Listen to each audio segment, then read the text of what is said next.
बीच में इस नारी शक्ति को सबल और सशक्त करने का एक उदाहरण है। हर औरत जो सोचती है कि हम आम परिवार से निकल करके क्या कर सकते हैं बदलाव के लिए, तो अपने गली मोहल्लों सड़कों पर किस तरह से हम लोगों के लिए काम कर सकते हैं, उसका एक जीवंत उदाहरण ममता त्रिपाठी जी हैं। मैं उनको बहुत बहुत आभार व्यक्त करती हूँ कि आपने वो करके दिखाया जो आम परिवार की महिलाएं करने में बहुत बार सोचती हैं। आप इसीलिए बधाई के पात्र हैं और मैं आपको चाहती हूँ कि मैं आपका सम्मान करूँ और मैं भाषण के बाद मैं आपका सम्मान करना चाहूंगी, क्योंकि ये हम लोगों के लिए बहुत उत्सुकता की बात है कि एक आम परिवार से निकल करके और हर घर की औरत की आवाज बनना, ये कोई आम बात नहीं होती। यह असाधारण व्यक्तित्व की एक परिभाषा है और आपने हम सभी लोगों को, हम सारी जितनी भी हमारी भाभी यहाँ बैठी हैं, हम सब लोगों को एक मंच पे एक जगह लाने के लिए जो ये कार्यक्रम रखा आज अंतर्राष्ट्रीय महिला दिवस के अवसर पर, मैं आपकी आभारी हूँ और आपका धन्यवाद देती हूँ। संतोष भैया हैं हमारे, उनका मैं बहुत बहुत धन्यवाद और आभार व्यक्त करती हूँ। और बहुत ही कम लोग जानते होंगे कि आप हमारे अभिभावक हैं और आपके आशीर्वाद और मार्गदर्शन से हम लोग यहाँ तक पहुँचे हैं। और सिर्फ चुनाव में ही नहीं, समय समय पर आपका आशीर्वाद हमें मिलता रहता है और आप आने वाले वक्त में आपका आशीर्वाद हम लोगों के लिए बहुत महत्वपूर्ण है। आदरणीय जेपी मिश्रा जी, हमारी चाची जी यहाँ मौजूद है, मैं उनका भी बहुत आभार व्यक्त करती हूँ, क्योंकि वो नींव है और वो मजबूत नींव है जो लाखों महिलाओं की प्रेरणा है। तो मैं आपका भी बहुत आभार व्यक्त करती हूँ। हमारे साथ अमिता तिवारी जी आई हैं, लगातार हर समय हर मोर्चे पर हम लोगों के साथ डटी रहती हैं। मैं अपनी ऐसी भाभी अमिता तिवारी जी का बहुत धन्यवाद व्यक्त करती हूँ। हमारे अभिभावक स्वरूप देवी भगत सिंह जी यहाँ मौजूद हैं और हमारी सभी महिलाएं बहनें, अगर नाम हो तो मैं पढ़ दूंगी, है ठीक। तो सबसे पहले मैं यहाँ से शुरू करूंगी कि हर दुख दर्द सहकर वो मुस्कुराती है, पत्थरों की दीवारों को औरत ही घर बनाती है। चाहे जैसी परिस्थिति हो, चाहे जैसी समस्या हो, मुस्कुरा करके अगर परिवार को एक साथ लेकर के चलती है तो वो महिला होती है। आज हम लोग महिला दिवस मना रहे हैं, पूरा देश और पूरा विश्व अंतर्राष्ट्रीय महिला दिवस मना रहा है। लेकिन ये महिला दिवस कोई एक दिन की बात नहीं है। ये अंतर्राष्ट्रीय महिला दिवस हर उस महिला के त्याग और समर्पण का प्रतीक है जिसने ना जाने कितनी लाखों हजारों करोड़ों औरतों ने अपनी अपनी कुर्बानियां दी, तब जाकर के आज इस देश के अंदर और इस विश्व के अंदर महिलाओं का डंका बज रहा है।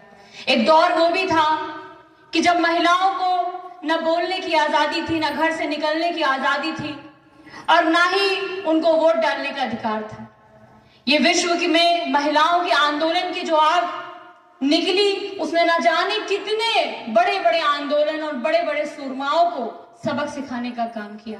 और तब जाकर के जब हजारों करोड़ों बलिदान हुए महिलाओं के, तब जाकर के महिलाओं को उनका हक और अधिकार मिला। इसलिए महिला दिवस को जो लोग सोचते हैं कि बस हैप्पी इंटरनेशनल वीमेंस डे, इसके पीछे बहुत त्याग और समर्पण है। उस भावना को समझने की आवश्यकता है। आज भी हमारे भारत देश के अंदर एक तरफ तो रानी लक्ष्मीबाई का उदाहरण है, सावित्रीबाई फुले का उदाहरण है, कल्पना चावला का उदाहरण है, मदर टेरेसा का उदाहरण है, मैरी कॉम का उदाहरण है, विनेश फोगाट का उदाहरण है। ना जाने कितनी आम बच्चियां जो आम नहीं खास थी, कितनी साधारण दिखने वाली लड़कियां असाधारण व्यक्तित्व की मालिक थी।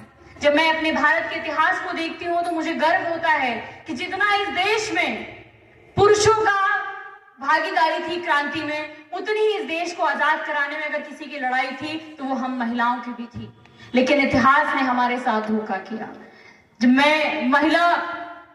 मैं विमेन स्टडीज की स्टूडेंट थी, तो जब मैंने पढ़ना शुरू किया किताबों में, तो ये बड़ा आश्चर्य करने वाली बात हुई कि महिलाओं के जितने भी सहयोग और आंदोलन में जो उनकी भागीदारी थी उसको शून्य रखा गया। अगर आप किताबों में पढ़ने जाएंगी तो चंद महिलाओं के अलावा आपको बड़ी संख्या में महिलाओं का योगदान ही कहीं नहीं दिखेगा। ये हमारे साथ इतिहास ने छलावा किया। और आज देखिए पूरे देश में हर व्यक्ति महिलाओं की बराबरी की बात करता है, लेकिन भ्रूण हत्या करने वाले लोग कौन हैं? वो कहां से निकल के आए?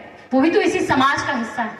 आज जब हम लड़का होता है और लड़की होती, जब उसकी परवरिश करते हैं तो उसमें भी भेदभाव करते हैं। और ये हम और आप सब जानते हैं कि कहना बहुत आसान है, लड़का लड़की बराबर होते हैं, लेकिन जब लड़की होती है घर में उसकी शिक्षा और जब लड़का होता है उसकी शिक्षा, दोनों में कितना अंतर है ये आप सब लोग जानते होंगे।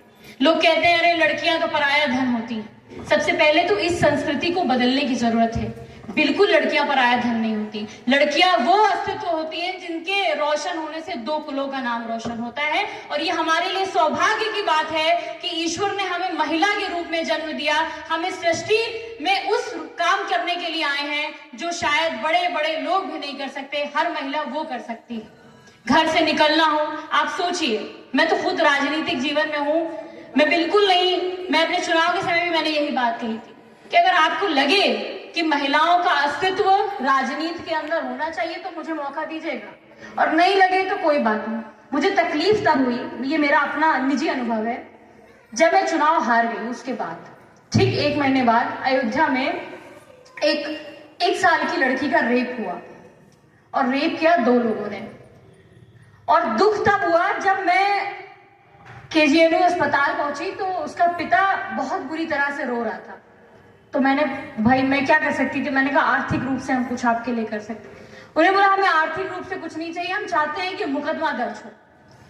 एक साल की बच्ची, उसको उठा करके घर से ले गए, 2 लोगों ने रेप किया, उसके शरीर की कोई ऐसी हड्डी नहीं बची थी जो टूटी ना, और न जाने कितने साल लगेंगे उसको ठीक होने में, लेकिन मुकदमा तक नहीं दर्ज हुआ। उस दिन अफसोस हुआ, उस दिन लगा कि अगर मौका मिला होता तो इसी उत्तर प्रदेश के विधानसभा में खड़े होकर के उस लड़की के न्याय के लिए तो सवाल मैंने किया होता। अफसोस तो तब होता है जब हमें एग्जाम्पल के तौर पर, उदाहरण के तौर पर ये तो बताया जाता है कि भारत की प्रधानमंत्री महिला थी, उत्तर प्रदेश की मुख्यमंत्री महिला थी, महिलाओं ने ये कर दिया वो कर दिया, लेकिन उसके बावजूद हमारे इस देश के अंदर न जाने कितनी लड़कियों का बलात्कार हो रहा है। और बलात्कार करने वाले लोग कहीं और से नहीं आते, वो इसी समाज के लोग हैं जो इसी समाज में हमारे और आपके आसपास रहते। आखिर इतना लैंगिक भेदभाव क्यों? मैं जब राजनीति में निकल करके आई तो मैंने एक बात मान ली कि जो औरत इस समाज की जो भी कुरीतियां हैं उसको तोड़ेगी तो सबसे पहला हमला उसके चरित्र पर होगा। बहुत आसान है किसी औरत को ये कह देना कि ये चरित्रहीन है। उसकी आपने सुना है कभी किसी पुरुष के बारे में ऐसी बात की जाती हो, या अगर किसी पुरुष के बारे में ऐसी बात भी की गई हो तो उसको सामाजिक तौर पर बहिष्कृत किया गया। लेकिन अगर एक औरत घर से बाहर निकलती है तो आप सोचिए, कल्पना करिए कि एक आम घर की लड़की जब सड़क पर निकलती है और राजनीतिक में जाने की सोचती भी है तो सबसे पहला हमला होता है उसके चरित्र पर। और उस समय वो हमला होता है जब उसका मानसिक रूप से हर पल उसका दिल ये कहता है कि हम घर से निकल के जा रहे हैं, न जाने किस तरह के लोग हमें किस नजर से देख रहे होंगे। आसान नहीं होता, कहना बहुत आसान होता है अरे पूजा शुक्ला ने विधानसभा का चुनाव लड़ लिया। मेरे पिताजी कोई मुख्यमंत्री नहीं थे, विधायक भी नहीं थे, प्रधान भी नहीं थे, और मेरे घर में कोई प्रधान नहीं रहा। लेकिन जब पहली बार आंदोलन में मुझे जेल भेजा गया तो मैं टूट गई। मैंने सोचा कि मेरी खता कुछ नहीं थी, सिर्फ इतना कि सवाल पूछना। और जब जेल से निकल करके लड़की आती है तो आप सोचिए कि आसपास के लोग किस तरह से देखते हैं।